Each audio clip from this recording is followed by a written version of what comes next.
राधे राधे, हरे कृष्णा। कैसे हो आप सभी लोग? आशा करती हूँ आप सभी परम मंगल पे होगे, स्वस्थ होगे, अच्छे होगे। जब मेरे को वृंदावन की याद आती है ना, तो मैं उन पलों को याद करती हूँ जो मैंने वृंदावन में 4 साल रहकर अपने निकाले हैं।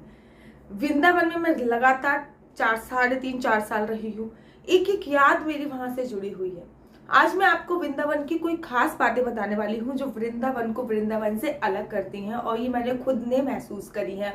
और ये बात मैं जब भी याद करती हूँ ना, मेरी आंखें भर आती हैं। तो चलिए प्रारंभ करते हैं वृंदावन की कुछ खासियत और कुछ खास बातें आज इस वीडियो के माध्यम से मैं आप लोगों को बताने वाली हूँ। नंबर 1, वृंदावन को कभी भी लोग जब कहते हैं ना, तो ये बोलते हैं ब्रजवासी लोग, हमारा वृंदावन, हमारा वृंदावन। जैसे कि वृंदावन पे उनका अधिकार नहीं होता, एक अधिकार नहीं होता, ये मेरा घर है, ये हमारा घर है, ऐसे बोलते हैं हमारा वृंदावन, या फिर बोलेंगे मेरो वृंदावन, मेरो वृंदावन। इनफैक्ट दिल्ली में लिखा होगा दिल्ली, गाजियाबाद में लिखते हैं गाजियाबाद, जब शहर का नाम करते हैं, ग्रेटर नोएडा में जब एंट्री करते हैं तो ग्रेटर नोएडा लिखते हैं, इलाहाबाद में इलाहाबाद, वट एवर। लेकिन वृंदावन में जब आप एंट्री करते हो ना, बड़े बड़े अक्षरों में लिखा आता है मेरो वृंदावन। देख के ऐसी फीलिंग आती है ना कि हाँ, ये मेरा ही है, मेरा जीवन यहाँ पे रहना चाहिए, ये मेरा ही है।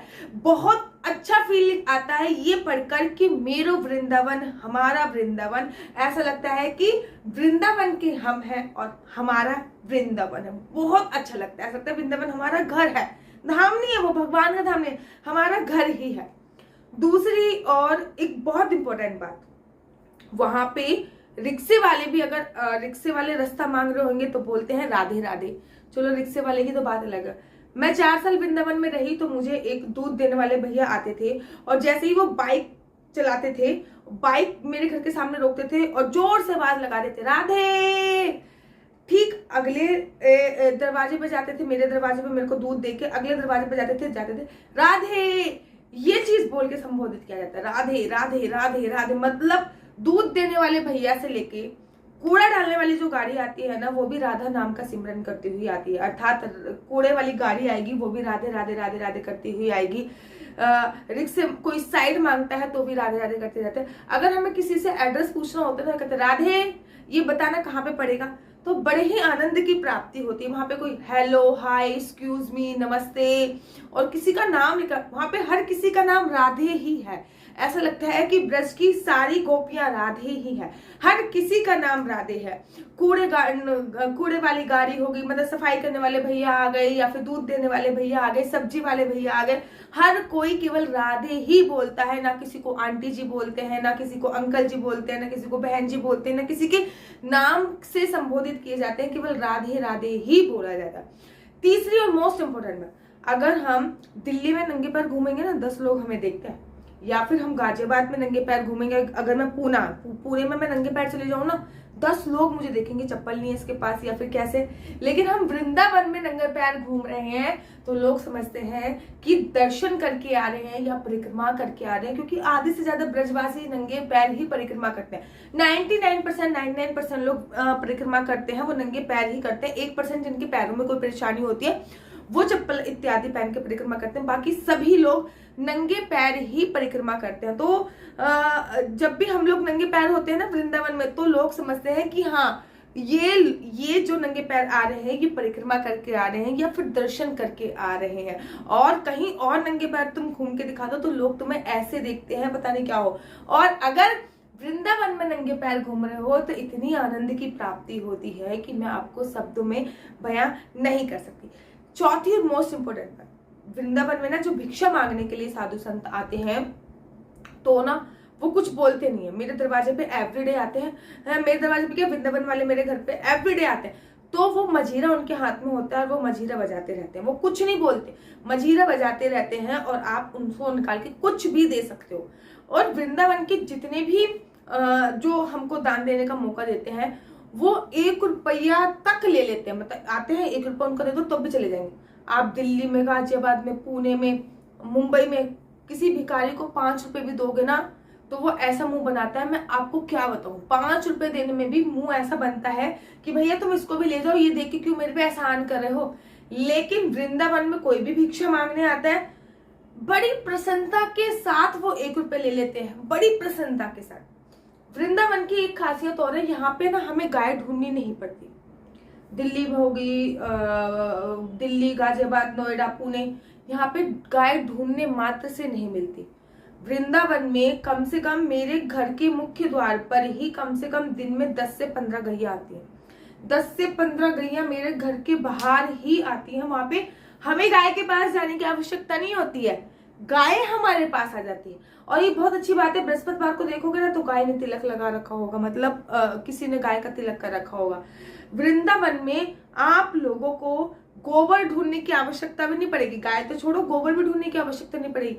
मेरे घर के मुख्य द्वार पर ही गाय बहुत सारे गोबर करके चली जाती है, फिर मैं उसको उठाती हूँ और उपले कंडे इत्यादि बनाती हूँ जो काम आए। तो वृंदावन में ये ढूंढने के, वृंदावन में हर व्यक्ति ने अपने घर के बाहर एक छोटा सा मंदिर बना रखा है।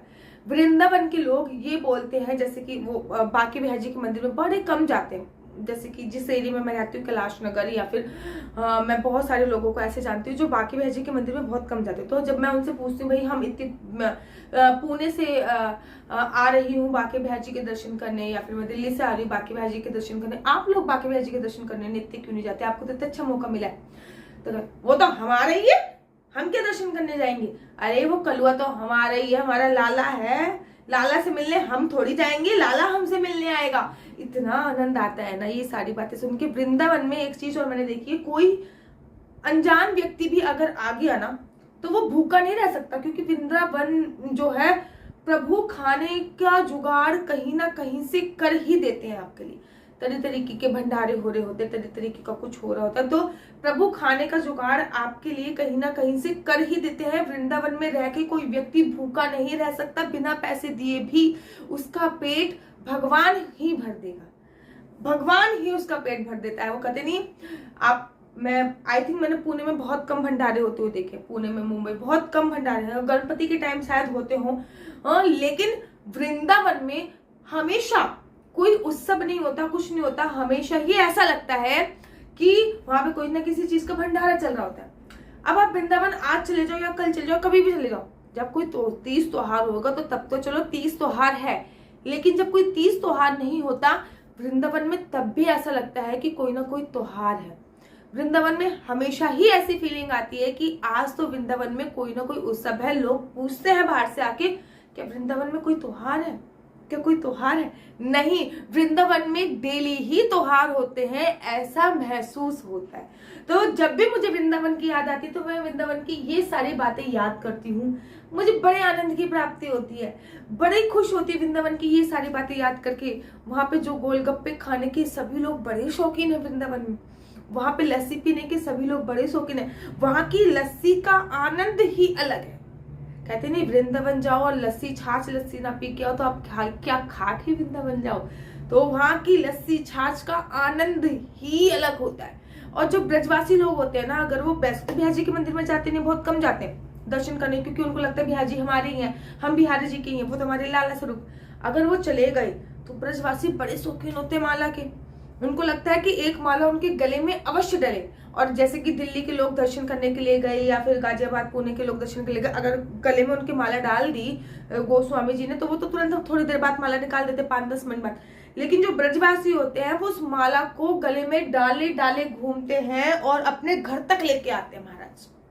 और एक चीज अचंभे की बात मैं आपको और बताती हूँ, वृंदावन की जो गैया होती है, अगर आपके गले में माला पड़ी है ना तो गैया आपके पीछे पीछे चलेगी, गैया भी आपके पीछे पीछे चलती है अगर आपके गले में माला पड़ती है। मेरे वृंदावन की ना बात ही निराली है यार, सब कुछ अलग अलग है वहां पर। आंखें बंद कर कर अगर आपके मन में भगवान की छवि आ जाती है, वृंदावन धाम की छवि आ जाती है, तो मैं आपसे दावे से कह सकती हूँ कि आप भी बांके बिहारी जी के परम भक्त हैं। राधे राधे, हरे कृष्णा, हरि बोल।